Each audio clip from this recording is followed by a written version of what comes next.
Welcome to the Kaizoran experience. Over here, we're going to be talking about everything African. We're going to be having debates, discussions, entertainment, as well as learning about business, art, history, and everything in between. Cultural, tribalism, and everything. We're going to be out here debating with some really interesting stuff. So, like the video, share the video, and make sure you subscribe. Make sure you subscribe. Subscribe for the best experience ever. This is the biggest channel on the Afrosphere. So come and join the team, become a Kaizoran, and join the Kaizoran Empire.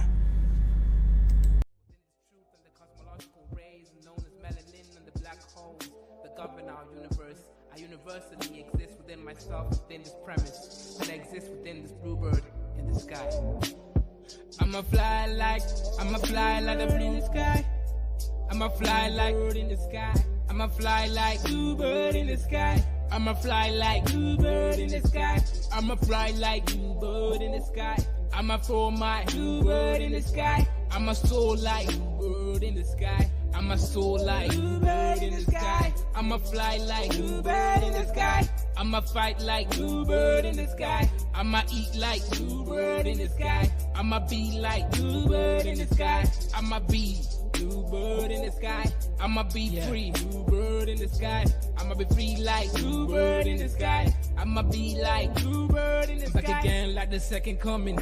Strumming my vocal cords like the hummingbird in the sky. Y'all can't deny this. Real rap lyrics, it's like I ain't got no rhyming through the sky limit. What is skin tone, shade of color, but a parallel form of frequency like a ringtone on your phone. Melanin expression, tied up in the universe, feeling like God's. Is it really us? Is it serious? Is it really wrong to be diverse? I'm a divergent, immerse myself like an ocean beneath this waves. Be a divergent, born to be different. Indigo child, wild like canary. Born to be a bluebird in the sky, flying high like a bluebird in the sky.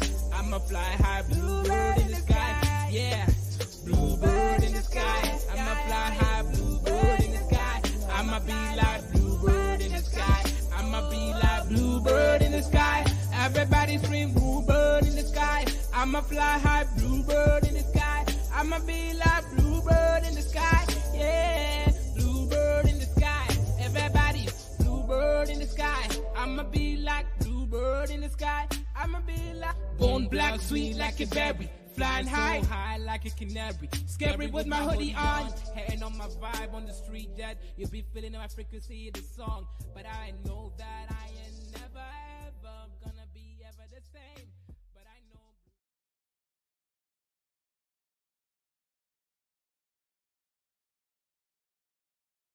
What's good? What's good? It's just going to be a little bit of a geopolitical stream. I'm going to be talking about Ethiopia. Ethiopia has made an application again to Somalia to give it access to the sea.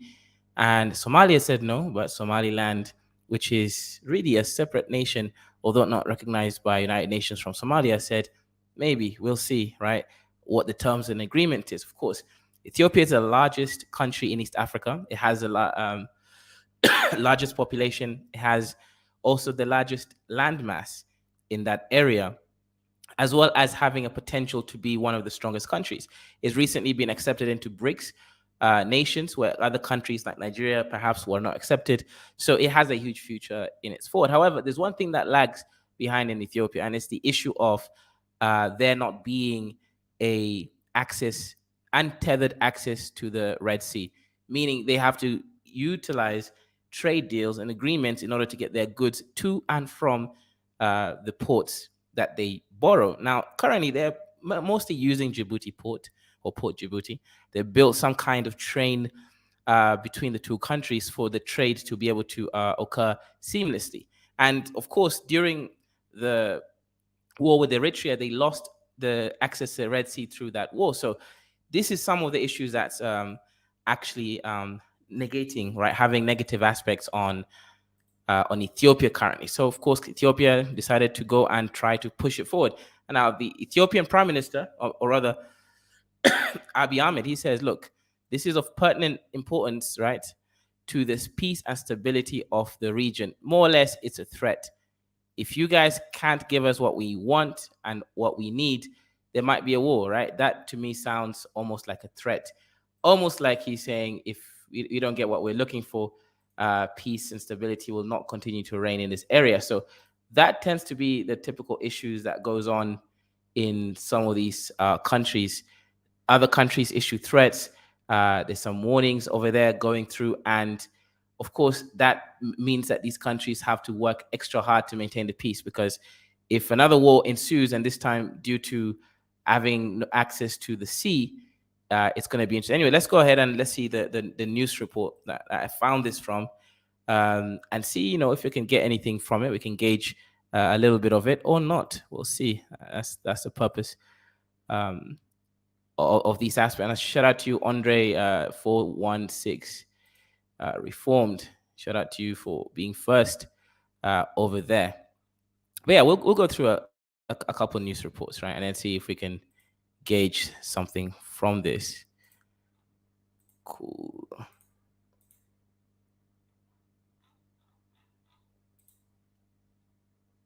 Okay, let's see.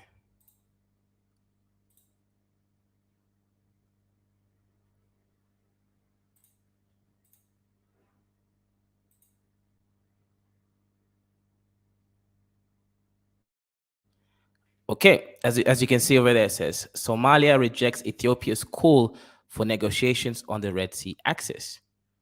Somalia has turned down Ethiopia's appeal for negotiations regarding potential access to the Red Sea port, raising concerns over regional stability. Ethiopian Prime Minister Abiy Ahmed had recently warned of the consequences of his nation's lack of direct access to a harbor, citing it has a potential source of future conflict. Now, the whole region there, right, the Horn of Africa, has been embroiled in multiple wars, right?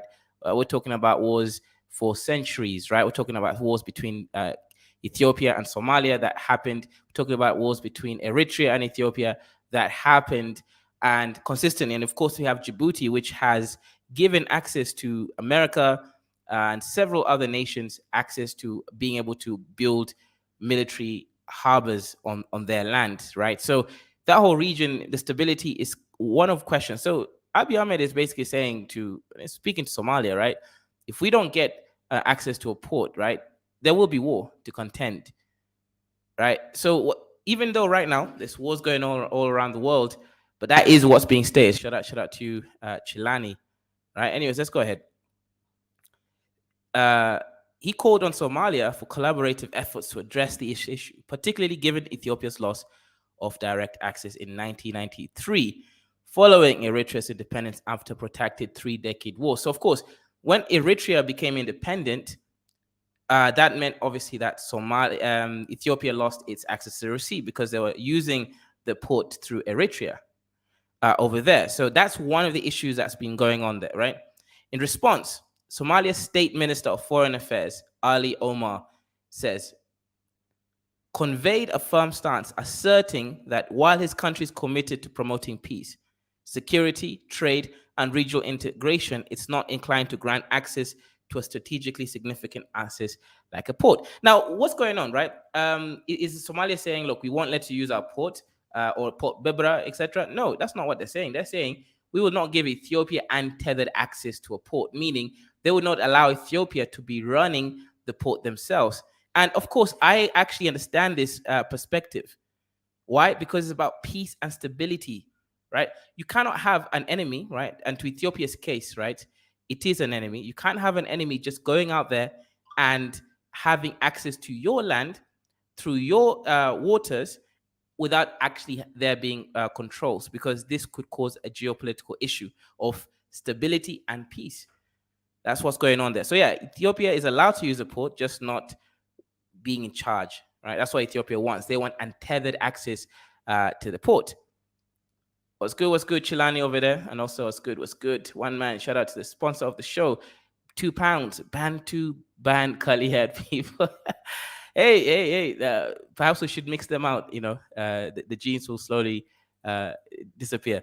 Omar emphasized, right, this is the Somali Minister of Foreign Affairs, the sacrosanct nature of Somalia's sovereignty and territorial integrity, underlining that these aspects are enriched in the constitution and non-negotiable. So he's using constitution logic. It's in the constitution. We can't really negotiate it. Now, that's not necessarily true. I haven't read the constitution, right? So I can't even say it's not necessarily true, but I don't think it is.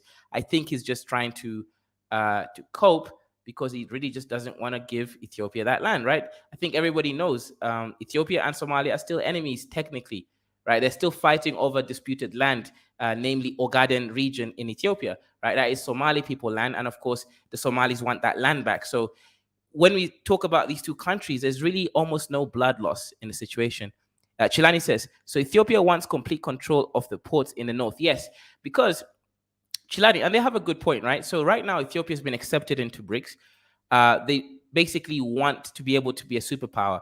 They don't want Kenya being the richest country in that region anymore. And they actually have the numbers. So realistically, if Ethiopia could control its own ports completely without having to pay tariffs, using the either the Somalis or the Djiboutians to bring goods in and out the country, they would make a lot more money. Do you know how much percent they have to give them each time they use the ports? So it's basically they want to renegotiate a new deal whereby they don't have to basically pay trade tariffs. They can just basically trade whatever they want, because sometimes there's issues. I'll give you an example, Chilani. What if they want to do a top secret importing of top secret materials? Hey, Djibouti might not want those materials through their ports, etc. So it gives them real access to be able to determine their future. That's the reality. What would happen if Somalia says no? If Somalia says no, I think they might do a deal with Somaliland, and then they will sponsor Somaliland in the full annexing of Somaliland from Somalia, and there'll be like some proxy wars going on, because right now Somaliland and Ethiopia have been doing some trade talks and some agreements. It's just Somalia doesn't want them to get it, and I agree with Somalia, to be honest. Right? Let me be honest here. It's whenever you're dealing with things of matters of security, you don't want to let any Tom, Dick, and Harry just come in and have access to your seas. You don't want that, right? You actually prefer to control who can have access to your land and your region. So realistically, I'm actually pro Somalia on this end. I don't think it's the right thing to give them the land. I mean the access to the water. Chilani also says, if the North agrees with Ethiopia, wouldn't they lose some of their ports, since it wouldn't really belong them anymore, since they would have. Okay, that's a good question, Chilani, right? They might lose the port, or they might give Ethiopia a chance to build a new port, or they might have collaboration, meaning Ethiopia would go and process its own products through the port, then Somaliland would process its products through their part of the port. So it depend on the way they do things. But that's a good question there. Yeah, Chilani, I also hope they don't agree. The hosts of Afar United. Shout out to you, TV. If they do, I hope it's not from the south. Hey, listen, foreigners controlling your region is never a good thing, Chilani. You're right, because it brings in so much issues through there. Like a lot of bickering is going to start happening. There's going to be talks of wars. Just a lot of issues that's going to come from this. So yeah, generally, I agree with you. I just don't think it's safe right now. I don't think Somalia is stable enough to start doing big trade deals with a country like Ethiopia right now, because they're just not in that position. Like if they were more safe, they were more stable, they controlled Al-Shabaab and all that kind of stuff, the terrorism, I think then it might work. Afar Shan United. Okay, shout out to Afar's uniting across the Red Sea. That's always a good thing, right? I don't think anyone's going to disagree with the unification of Afar over there. But yeah, that's basically the lowdown of those aspects there. It's to me, I think Somalia has to be very careful with the deal. It has to be extremely intelligent, and it has to actually get the right people to help them sort it out. Otherwise, things could go left. Anyone remember Starvin Marvin? Shout out to you, Tyrone. I'm not too sure if I remember him or not. I'm behind or something. I thought Somalia and Ethiopia were allies. Maybe it was during Farmajo's term. They're not really allies. They have this regional integration thing where they're trying to work together, but they're not actually allies, right? Because they're still fighting over undisputed land, right? Right now, of course, that's what's still happening. Yeah, so Chilani, they're not allies. I don't know. Yeah, maybe you've been sleeping or something, because Ethiopia and Somalia are actually enemies. Definitely far from allies. That would not be happening at all. Yeah, let's see. Am I behind? Yeah, I don't know if you're behind, but no allies, right? Me no allies. Me no allies. Yeah, let me just share my video, and then I open up. People want to come in and add their perspective to this over there, right? But no, they're not allies.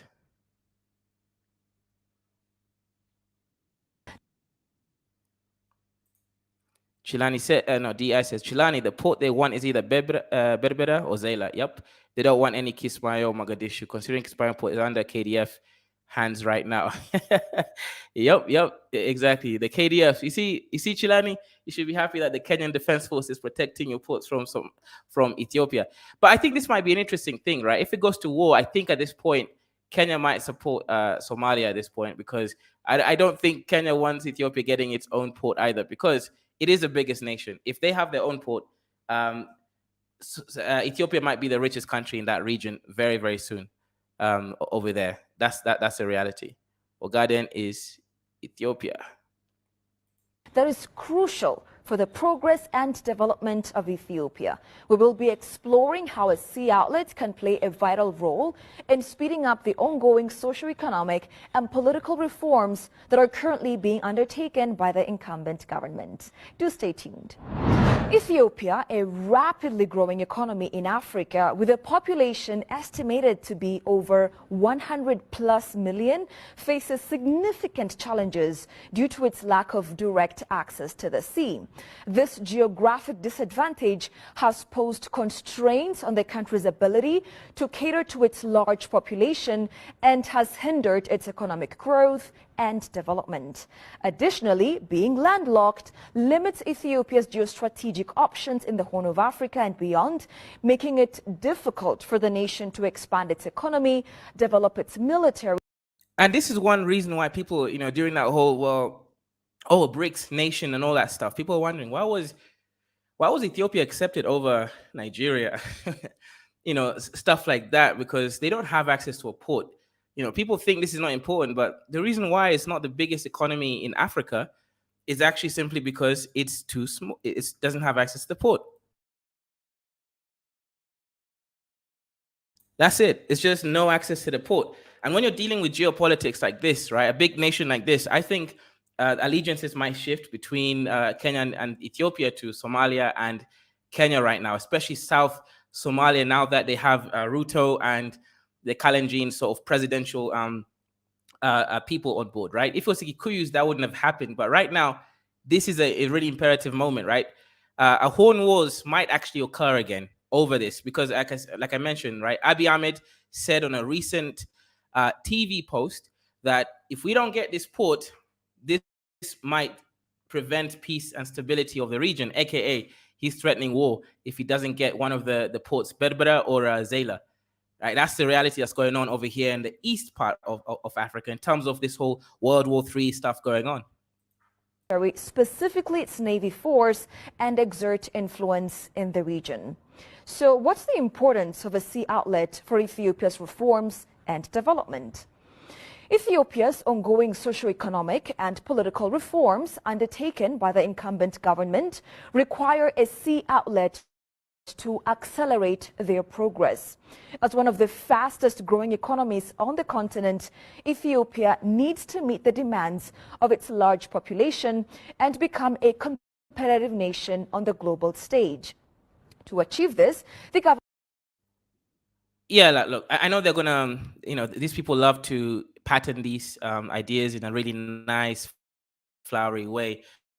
The truth is, they can't meet the demands. Ethiopia does have food and all that stuff. What they're trying to do is grow and dominate the East Africa bloc and be the most powerful, relevant country in that area. It's nothing to do with food, security, all that stuff. This is just the stuff that they say, of course, the flowery language. The reality is that they know that countries are becoming stronger. They know that Somalia is becoming stable recently with partnership with Turkey, right? Helping them with certain military tactical stuff approaching and all that stuff, right? They know that this stuff is happening right now on the ground. They know that they're just scared, right? that they're just going to be left behind in the dust if they don't get access to the sea. Again, untethered access. They want to be able to import, let's say, top secret materials to help with some top secret research. If they do that through the port Djibouti or Zayla or Berbera, hey, unless they do a really good deal with some corrupt Somali official or Djiboutian official, they're not going to be able to just import stuff. Let's say nuclear weapons, all that stuff, the materials and all that stuff. They're not just going to allow it to come through without tethering it, etc. So that's the reason why they need untethered access. Also, there's taxes and tariffs. All of those things over there definitely reduce the potential over here, right? That's the reason why this whole situation is happening.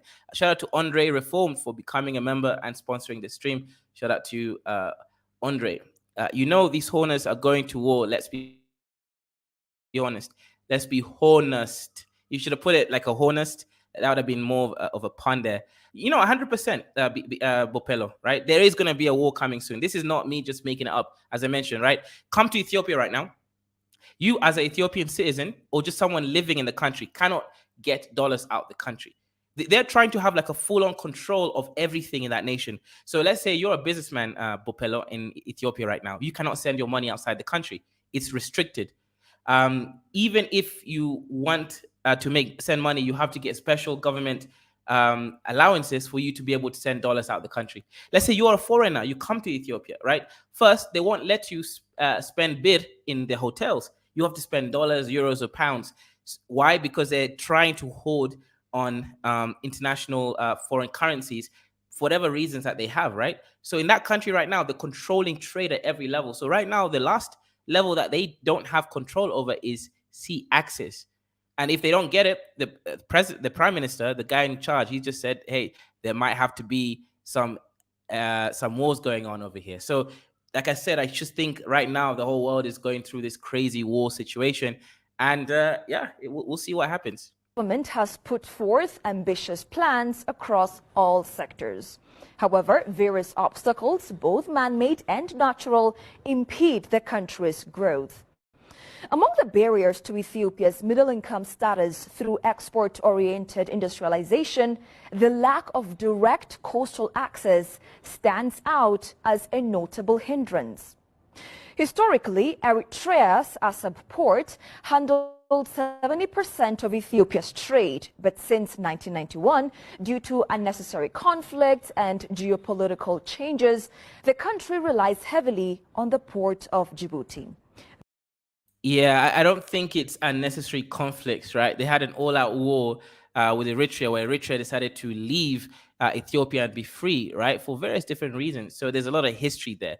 So when people say unnecessary, well, you could say it was unnecessary for it to have happened, but for the Eritrean people, they were like, no, we're not doing business with you, right? It's only even Abiy Ahmed who really opened up talks with Eritrea, and that's why he received the Nobel Prize for peace talks, right? Because now Eritrea and Ethiopia were in talking terms, right? They're no longer estranged anymore. Right now they were, still divorced, but at least they were in talking terms, etc. So yeah, there was a huge war that happened where thousands of people died, and Eritrea, maintained its independence and broke away from Ethiopia because they felt that Ethiopia had controlled them unfairly throughout all that time. So that's what's really happened there, right? It's not like it just happened, oh, it's unnecessary. I just wanted to correct the lady a little bit. This reliance comes at a significant cost, with Ethiopia paying billions of dollars annually for imports and exports passing through Djibouti. Consequently, the need for alternative sea outlet options has become a pressing concern.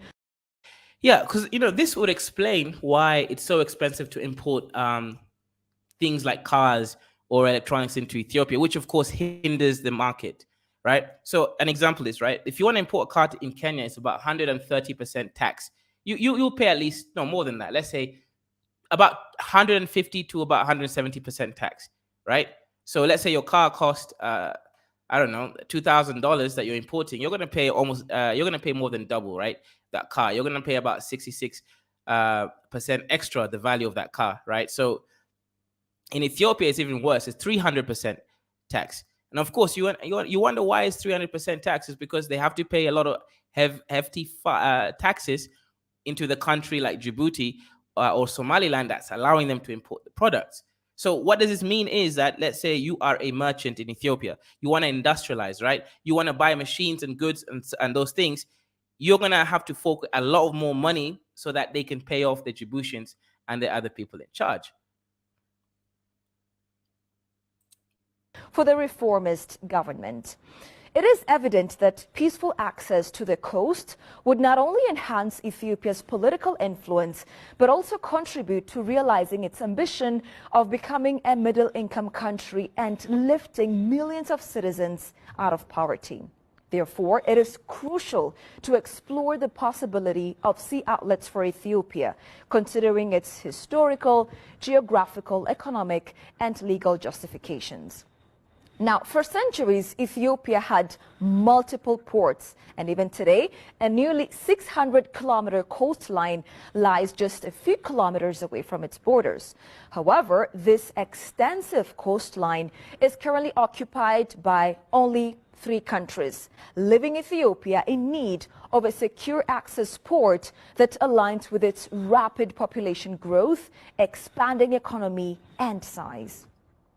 When we talk about Ethiopia, Yep. But all these ports, as I mentioned earlier, sure, they were part of Ethiopia, but they're already part of a country that was unified. You know, even Djibouti was controlled by, you know, the northern parts of Ethiopia for a time, right? So Djibouti was controlled by it at some point.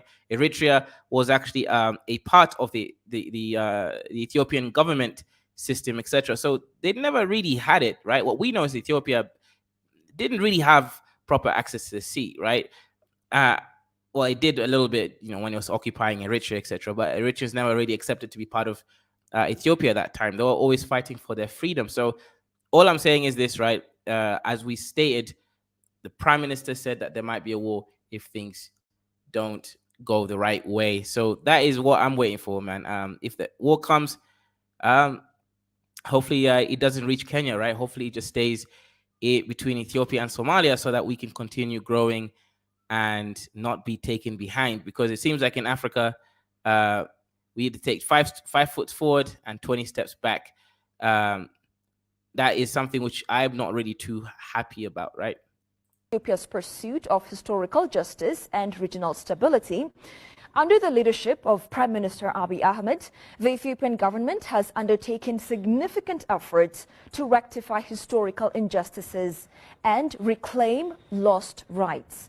As Ethiopia strives to become the 3rd largest economy in sub-Saharan Africa, finding a sea outlet becomes more vital than ever to prevent regional instability, foster trust among neighboring countries, and Wait, I think she said something that I disagree with. I'm just going to take it back a little bit. finding a sea outlet becomes more.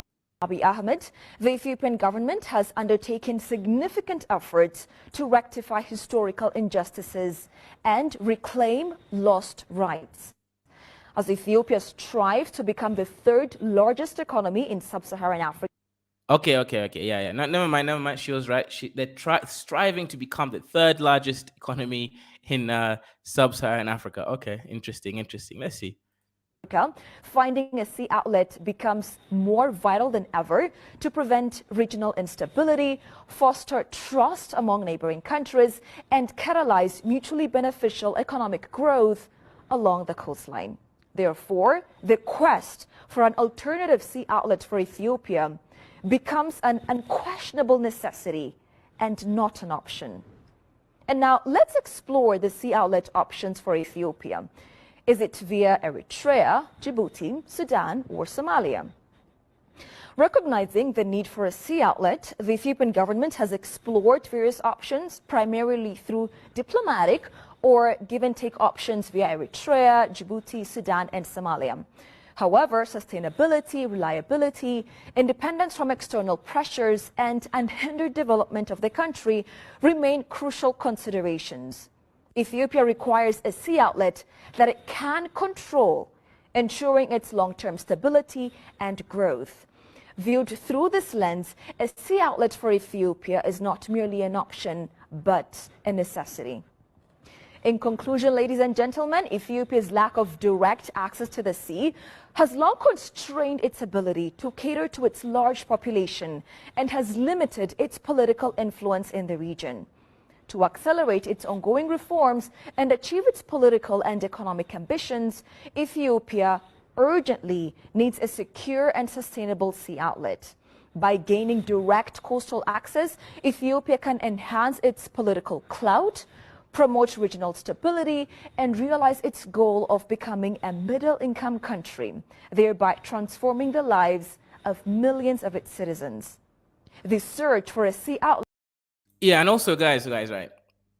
One thing she didn't mention is that Ethiopia is actually looking for access to the sea so that they can state a navy presence, right? Because right now, one of the issues is that Ethiopia can't just easily put a navy up because, well, they have to do a lot of heavy negotiations with these countries, Somaliland and Djibouti. Otherwise, getting goods and military equipment across, that does take negotiations, right? So if you have untethered access, you can put all sorts of military equipment across the nation and then be able to, do whatever military explorations that you're looking for. So a lot of it is also just for them to expand and actually rebuild their navy, because that is one thing that this Abiy Ahmed character is trying to do. He's not trying to, just make Ethiopia some dusty third world nation.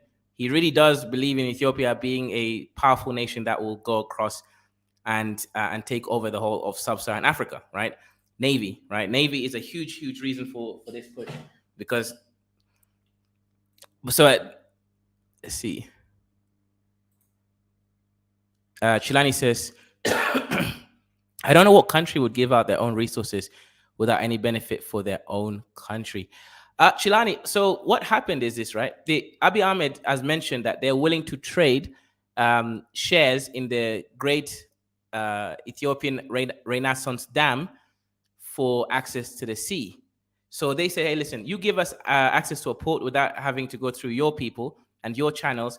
We will give you shares in our company, right? The great Ethiopian Renaissance Dam, which means that they'll be able to obviously collect on the money and or even energy requirements. So let's say if they do a deal with Somaliland, right? Somaliland will be getting a lot of either free electricity from the Ethiopian Great Renaissance Dam, or the money equivalent, the dividends from its productivity, right? From the money they sell to other countries like Kenya, etc. So that is a benefit that they've offered them. I think the main issue with Somalia is they just don't want to pay money.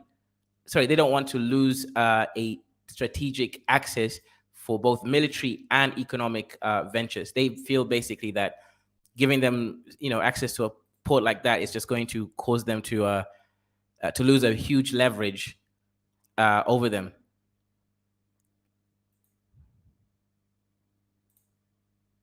This is tarts for that sect. Right. So yeah, so that's actually one of the issues there, right? It's a geopolitical issue. It's all about control. It's all about access to the sea. And right now, as I stated, this country here is not ready to give up yet, right? It's not.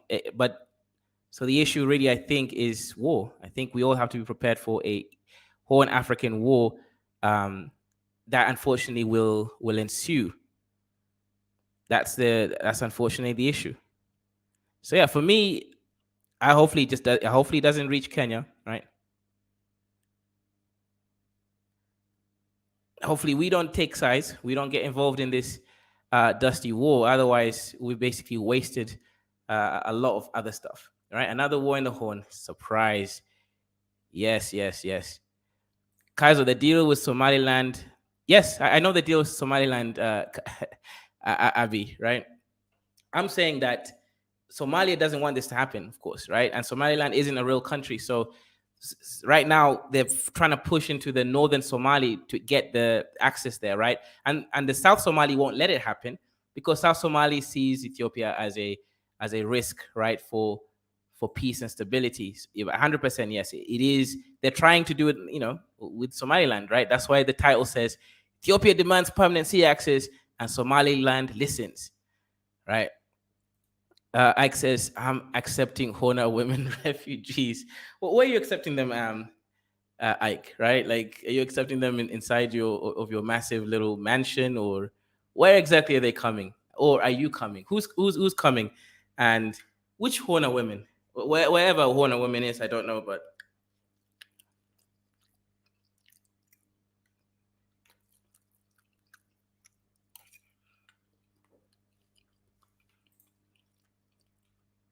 I had to ask because of the rude boy. Oh, okay. Elmo, yeah. Everybody, how did you find out our secret? Okay, you guys have some weird secret deals uh going on there. I'm not even gonna I'm not even gonna comment on it. I don't know what crazy stuff you people are doing over there. Yeah, Chilani and the other ones. Abi says the South Somalis can't even control their own territory in the south, let alone anything in the north.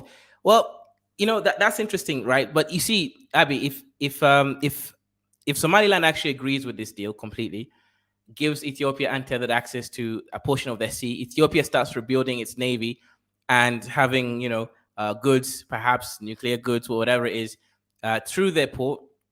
Somalia is gonna want to go to full on war to get full control of Somaliland, because at that point it's within Somali's interest to not allow it to continue happening, right? Because Somaliland is it's doing deals. I've heard that a lot of Somalilanders are even supporting Israel, so they're doing all the uncouth stuff that Somalia doesn't really want happening. So yeah, that's a good point there. But this might end up into another horn war. And given the state of the whole sub-Saharan Africa and the other regions, this might just be the straw that broke the camel's back thingy or something like that, right? I don't even know what that statement.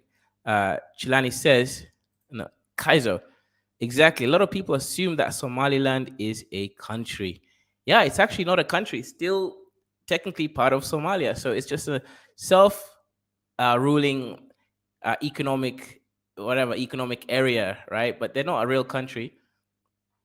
Like, two people recognize them. That doesn't make them a country, right? It's like it's still actually part of Somalia. That's a reality. But anyway, guys, look, the lines are open. You can call in and give me your opinions here, right, on the StreamYard link. Don't want to be. Let's see. Abby says, full on wars. Somalia doesn't even have an army to fight Al Kabab, let alone both Ethiopia and Somaliland. Well, look, Abby, you should know by history, like, Somalis are strong, proud, powerful people, right? They will fight regardless whether, you might think they have the strategical chance to win or not, right? That's really the main thing. The main thing is it's a war. It's another war in the Horn, and that, unfortunately, is going to cause a lot of instability in that region. Somaliland is a more real country than Somalia, man. Well, look, that no comment, right? I can't really comment on that. All I know is, according to United Nations, all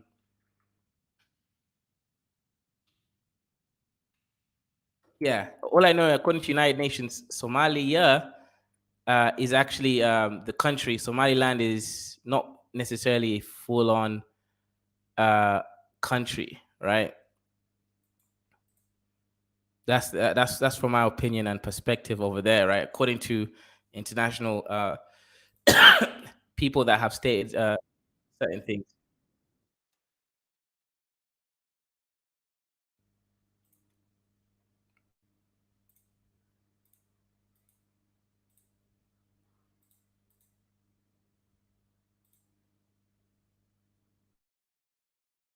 Around a common cause is well documented.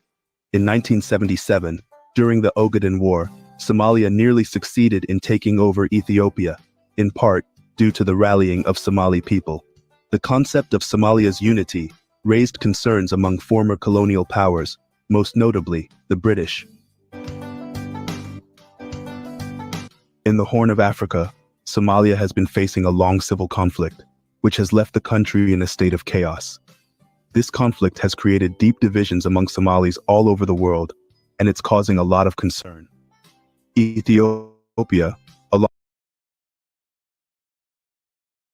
along with the United Arab Emirates, has invested significantly in Somalia ports, especially Berbera. Both of these countries are on the path to becoming BRICS members, which is a big deal in the world of international relations. At the same time, a part of this guy says Somalia Somalia called is on the path to becoming a BRIC member. No, I think maybe they meant Eritrea. I don't know. That's crazy. Kezo, you see, you need to stop giving these niggas hope. If Ethiopia just acknowledges Somaliland tomorrow, what the fuck can Somalia do, if we're being honest? We don't trade with them. They don't have an army. Well, what can they do, bro? There is Ethiopian military man in Somalia right now. And not even just Ethiopians, the whole of African soldiers are the ones keeping their country together. Bro, you know, you guys are lucky I'm not the president. Not only would I recognize Somaliland for unfettered access, I'd also go to the southern Eritrean side. Because you look at Eritrea, half of the coastline is where the Afars live. I'll just cause an Afar rebellion. I'll fund the Afars there, and most of them hate the Eritreans anyway. So I'll just fund them, bring Afars from Ethiopia over the border, make them fight, and then when the government starts fighting them, I'll say, oh, Afars are being genocided. I'm going to go and help them. I'll go in. And you know America will support Ethiopia going into Eritrea because America hates Eritrea anyway. You go in, you defeat the Eritrean army, you fight them on all ends, support the Tigrayans to go fight the Eritreans on one side, support the Afars, support anyone. Make them fight across their whole border. They don't have the population to do it. Over time, you're going to win on the Afar end. Just recognize the Afar government. There's a lot of Afar Eritreans in Ethiopia anyway who have their own parties here. Just say, look, I'll give you power in your own little chiefdom that you want to create. You can become a confederate state within Ethiopia. You can have your own rights, so on and so forth. And you can act like a country like Somaliland, not recognized, but we'll recognize you. You give us port access, we'll give you everything else that you need. I'll do the same with Somaliland. And then in that way, you have two unfettered access, one for the southern regions and one for the northern regions, and just call it a day. And then if Somaliland starts having trouble with you, just fund Al-Shabaab, bro. I'll send Al-Shabaab with them. I'll say, look, you give the Somalis trouble in their own home. Just go fund Al-Shabaab. They'll be fighting Al-Shabaab. They won't have time to fight you.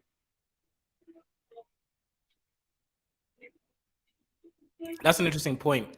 What about this? I'll respond to that in a second. Muhyiddin says, Kaiser and Abi, Somaliland now losing a lot of region. Yesterday, the president of Somalia says the Khartoum state is now part of Somalia. He said, hey, look, no, Somaliland is all these men touch it. How many times are these guys saying, oh, we're just about to defeat Al-Shabaab, bro? Ever since I've been on this channel, Al-Shabaab is about to die any second now. Al-Shabaab is still around. Somaliland will still be around. And on top of that, just send your Ethiopian troops and help them, bro. That's it. Whatever small clans are rebelling there, just bomb them into dust and call it a day. And then Somaliland can take over. Then just create a wall, man. Build a border. Build a wall for them.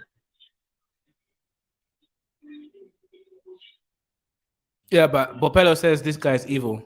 He's saying that you're evil, man, because as a Pan-African, you're supposed to be all kumbaya and talking about how... Nigga, I don't care, bro. I care about myself. I don't care about the rest of you. The only time I care about the rest of you is when it's mutually beneficial. Don't get it twisted. But Abi, Abi Ahmed really did say that this is a... And you know what the thing is? Bro, I just hope this eTHIopia guy dies soon, bro. This guy's 80, bro. How long is he going to live? Because, once he dies, that country is going to fall under chaos because he's the only one man ruling. So that 2 or 3 year period when he dies, you can do all this and just dismantle Eritrea. Imagine as soon as he dies, you start a war. Who's going to be the guy in command? No one. Attack them on all ends. Attack them on the north just to distract them. And then while they're distracted in the north, you take the south. And there's only 5 million of them. So how many people can actually fight you? I don't even know how you lost the war, man. It's 5 the country. They didn't lose it, Kezo. This is why Tigrayans don't like the guy Melis. They didn't even lose the war. Bro, they had they had the whole of southern region. And they were 100 kilometers away from Assad. But the Tigrayans, they hate Melis because of this. Because when they were about to take over, they feel like they were about to take over Eritrea. And then he decided to sign a peace treaty with them. Wait, did you lose connection? No, I'm here. I just said go search that war. Ethiopia could have won that war. It's just that I think they realized that they can't hold maintain control of the country and fight a war with Eritrea. Because the Eritreans were losing. Like they act like they were winning. Bro, they were already bombing Assad, which is like, I mean, they were already bombing their capital city already. They were like, what, 50 or 100 kilometers away from the city. But the problem is, people in Ethiopia weren't willing to fight. Because imagine telling a guy from the south, hey, we need to take you up north and to fight up there. And at the same time, they were having rebellions in their own country. So they just decided, you know what, we might as well just sign the deal and leave. But at that time, even in that deal, they gave them free access to Assad. But then I don't know why Melis said no. That's why they don't like Melis, bro. They say Melis was an Eritrean spy because he's half Eritrean, you know. Oh yeah, but okay. But here's the thing, Abby. Right? Like you're basically saying if the guy dies, right? Whatever his name is, Eritrean president. Hazel, as soon as he dies, just fund the Tigrayans to go and fight them. The Tigrayans already hate these niggas, bro. They'll wipe them off the face of the planet. Just give them all the weapons you have. Let them fight each other. And while they're distracted fighting in the north. No, once they're already distracted fighting in the north, then you fund the Afars to go into the south. All right. So, okay, basically you find the Tigrayans, they'll go there, fight them, and then that was already causing a destabilization there. And then you guys will just, okay, do you want to take control of the country or just the port? That's the thing. What do you want? No, I just want to take the Afar side. They can die, bro. I don't care about them. It's more trouble than it's worth. Hazel, look at the map. Look at the ethnic divide in Eritrea. Half of the south, you know that small strand of Eritrea, that's like half their coastline. That is all by Afars in the south. So if you just take that area, what is the rest of Eritrea useful for you? Nothing. Oh yeah, I see your point. But Abby, but what so you're once you take saying is once you take the south, and I'll go to the Americans, I'll say, look, these guys are a problem for you. Let me take them for you. To be honest with you, first, before I even do any of this, I'm going to the Americans. I'm saying, look, whatever you want, I'll be your slave. I will do whatever you want. I'm selling out. Give me your coastline in both Somaliland and Eritrea. I'll do whatever you want. So you're gonna do I'll get rid of the Russian. Yes, I'm selling out, bro, for my own reasons. But Abby, what you're saying is basically is that we can't trust Ethiopia in the stability of that region because Ethiopia really does want the sea. Ethiopia wants to reinstate its navy, and they're not gonna. Hazel, fuck stability, bro. Stability is overrated. Mm-hmm. If I don't have what I want, then you're not going to be stable. That's world politics anyway. That's like saying you can't trust Russia with Ukraine and NATO. Of course you can't. So you want me to... What's stability, bro? Stability when you can't get what you want. What is that? That's being a subservient slave. Okay, no, I see your point, right? But because, like I mentioned earlier, the reason why Ethiopia's stupid taxes on imports is so high is partially because they have to pay. Think about it. For Ethiopia, none of these wars are going to be like hurtful to us because if we're fighting Somalis, it's going to be in the Ogaden region. That's not an economically, that's not going to hurt us economically. All of the profitable regions are far away from the Ogaden region. If we're fighting the Eritreans, it's going to be in the Afar region. That's also not a economically viable region. So really, it's not going to hurt us outside of the spending for the wars, but it's not going to hurt the economically hotspots of the country. It's just going to hurt the other countries. Right. I see your point. Because, okay, cool. But in this war, who's going to be on your side? Is Kenya going to be on Somalia's or Ethiopia's side? Who gives a fuck, bro? I'm trying to get the Americans on my side. Who gives a shit what side you're on? Oh my God, Abby. You see what I mean? I'll be like, what the fuck are you going to achieve? You are inviting of course, the people. Bro. Hazel, fuck you. None of you niggas are going to help us get a port. The Americans will, especially now that Eritrea is staunchly on the Chinese and Russian side. So I'm just going to go to them. Look, not only can we be your spy in BRICS or your agents in BRICS, we can also get rid of this Russian puppet for you. Right. Yeah, DI says exactly fine. You're not okay. Ethiopia should remain landlocked. Okay, so you see, there's a Ethiopia haters on the chat. They're like, nah, Ethiopia should remain landlocked. Okay, so who cares, bro? They're black. I'm not trying to get no support from you because I'm going to the white man, bro. All right, so finally, at least you joined my team, Avi. You now know that to get anything No, done. okay, so I'm on the team of self-interest. I'm not on anyone's team. In another situation, if it benefits me to be with you, with the blacks, I'll be with the blacks. Now it benefits me to be with the Americans, so I'm going to be on the American side. But you see, guys, right? This mentality is exactly why Ethiopia didn't join EAC, right? It's because they believe that they're basically the superior Africans in that region, and they want to be the largest economy in sub-Saharan Hazel, Africa. stop the cap, bro. What is AAC? What has AAC achieved, man? You guys you just think this on paper. What have you done? Half your countries don't even like each other. You can't even cross the border between Uganda and Rwanda. Nah, it's just Congo and Rwanda, man. The other ones like each other. Bro, that's just a fantasy, bro. No, but Abby, for real though, the way you're speaking though right now is I'm using this to interpret what people are already thinking out there in the rest of the so-called Ethiopia. You guys really do want to colonize other Africans in the region. You want to steal Somaliland. You're going to try to No, annex, the horn should be ours. Hazel, the horn should be ours. No disrespect. And by the horn, I just mean Somaliland. I don't care. You guys can take the southern Somalis, bro. They're irrelevant. Oh my God, man. But see, Abby. No disrespect. But you have to take cost analysis when you talk about this. It's better for you to just take the Somalilanders because they maximum 5 million into you and not even just make them like a recognized state. And Somalilanders can come to Ethiopia. You can go there. Instead of inviting 25 million Somalis, bro, man, let the rest go to you guys. You guys take the risk. Honestly, we should fund Al-Shabaab, bro. Al-Shabaab should do their thing. Bro. If I was ever president, bro, Al-Shabaab would take over things again. Would take over the capital again. I would send them all my best weapons. Right. In fact, I would make a deal with Al-Shabaab. I'll say, look, I will fund you and support you so long as you don't invade Ethiopia or attack Ethiopian territories. You can go all the way to, what is the Somali capital again?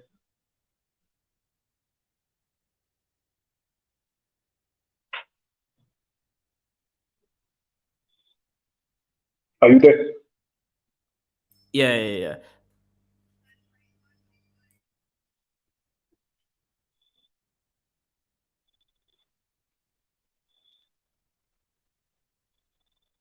Yeah, look, Abby. The issue here is what you're saying though is this, right? If the mentality of Ethiopia is really like this, right? They're gonna get alienated, right? They're gonna become, because everyone's always hating on Somalia, but they just talk the big game, but they're Pan-Africanists. Kezo, who cares, bro? I'm sorry, but who cares? Alienated from who? We don't do trade with you guys. We don't get anything from you guys. So long as the Americans and the Europeans are on your side, who gives a shit? Who's alienating who? We don't even trade with one another, bro. What are we getting alienated from? We're already alienated from one another.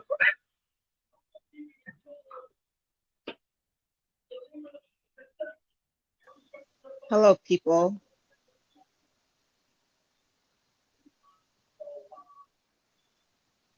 Anybody listening?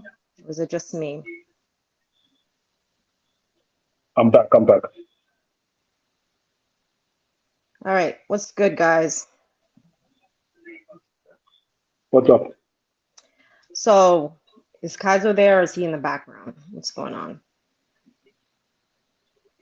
I don't know. I think his Safaricom internet is tapping on. Yeah, I didn't really want to call in because I got things to do, but nonetheless. So anyways, with the border, what's going on, that's all hearsay. There's nothing that I've read that was relevant or disputed or confirmed anything. So I think it's all paranoia.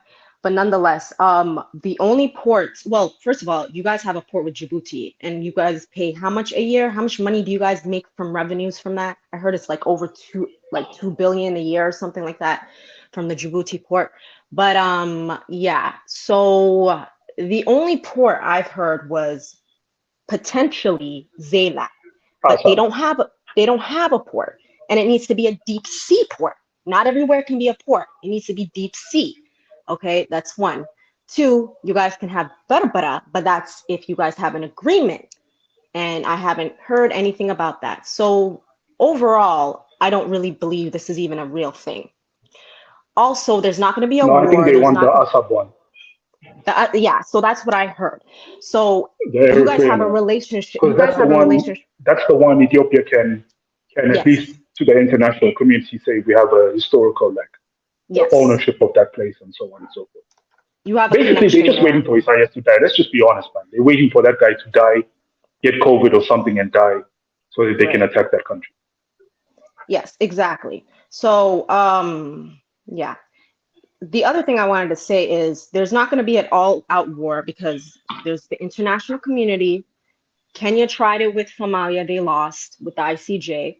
And, you know, we're black. The international community doesn't care. They're just going to write a few papers, send out a few, oh my God, and if you ignore them, they're going to let you keep fighting.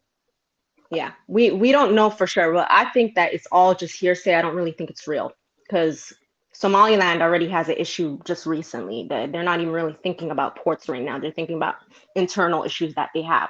So I think, like you said, it's more of an Eritrea, Ethiopia thing more than anything. But yeah, that's what I wanted to say. I quickly wanted to say that because I had a little bit of time. But if Kaizo's still here, I'm gonna. Does Somaliland have like areas where you can build your own? Because I think even if they do get access to, if the Somalilanders say yes, in exchange for, let's say, recognition or like other stuff, or even like shares in good, I think they just want to build their own port.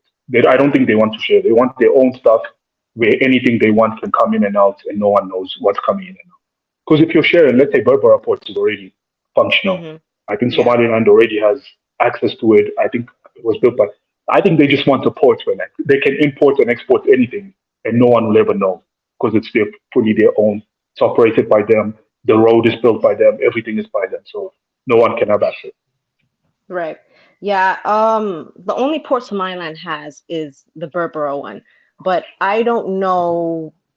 They may or may not build another port, but like I said, they need a deep sea port. It cannot just be some random port. It needs to be deep Yeah, that's sea. what I'm saying. I think if they gave, let's say, Abiy Ahmed, they told him, look, you can build a port where you feel like there's an area.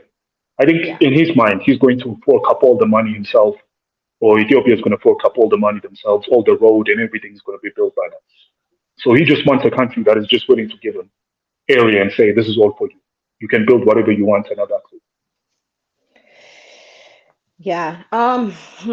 Yeah, it's an interesting topic, to be honest. I think it's just something to make But I don't think he scared. can even do it now, to be honest with you, because Right. he's fighting he's fighting all over the country. Like, I think he's just talking now so that maybe he feels like he can scare one of these smaller countries to give him what he wants. But right now, even if he wanted to, he can't start a war because he's fighting in the Amhara region and they're whooping his ass.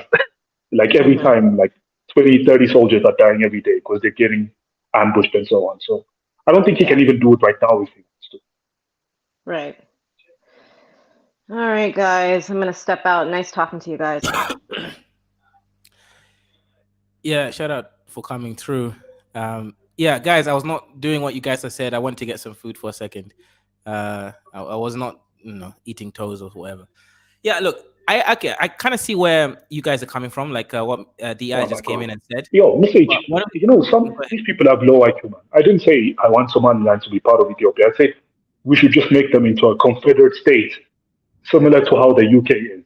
Like there's Wales and all these countries that are separate, but they're part of a union. Of course, we don't want. Come on, bro. Like, why would you intake more Somalis into Ethiopia? Like that would just increase their number in Ethiopia. Just make them a different country, but in like a confederation or something. Tell them, hey, there's EAC happening here. Let's create our own version of EAC. We'll call it whatever you want. We'll even call it whatever Somali name you want, just to give you pride or whatever. And that's it. Low, yeah. Give us your port access. We'll protect you against the southern Somalis, and we'll even support you if the southern Somalis ever attack. Like you can have like a NATO type of alliance. Anytime Somaliland gets attacked, Ethiopia has to come and help them or something. Mm-hmm. Yeah. So look, from this case here is this, right? Let me just go through the logic of what Ethiopia is looking into, right?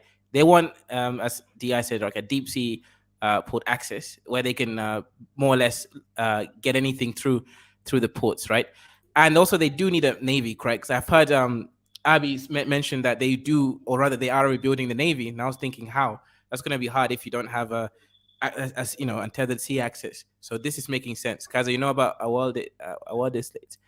Avila people leaving Somaliland. Lol, interesting. I've always wondered if Somaliland wants to get the Horde. What's Horde? Howd? What's that? I don't know what that is. Hold. I think he wanted to say hold. Hey, Rude Oh, boy, don't okay. worry, bro. I don't know how long eTHIopia has left, but once that man dies, bro, you and us, we're going round two again, bro. There's no way, fam. Yeah, exactly. No, Cap, Kenzo, what is keeping that country together besides eTHIopia? Like all these Eritreans, they come here and tell us we don't have tribes. Talk to a far Eritrean, bro. They hate the guts of these of Eritreans like Rude boy.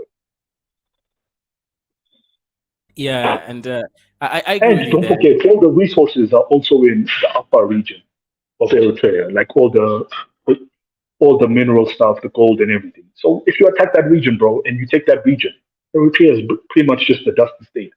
Like there's nothing left.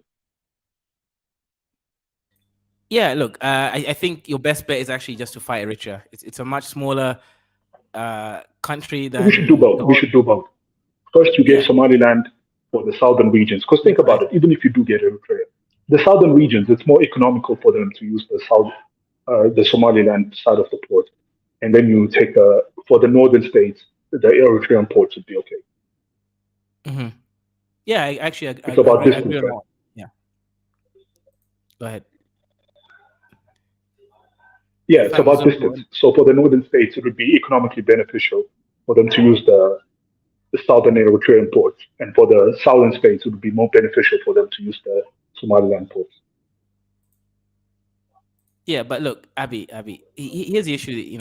How the hell is Eritrea even its own country like that? That's the madness you guys have to accept. I mean, ask yourselves, like, how did you allow a dusty country, sorry, a dusty region that isn't a country, to abdicate and take your port away from you just because of the hatred Yo, of what's some crazy is guys? we let them take the Afar side, man. I don't care if the hill side goes, but the Afar side, bro, that's the L.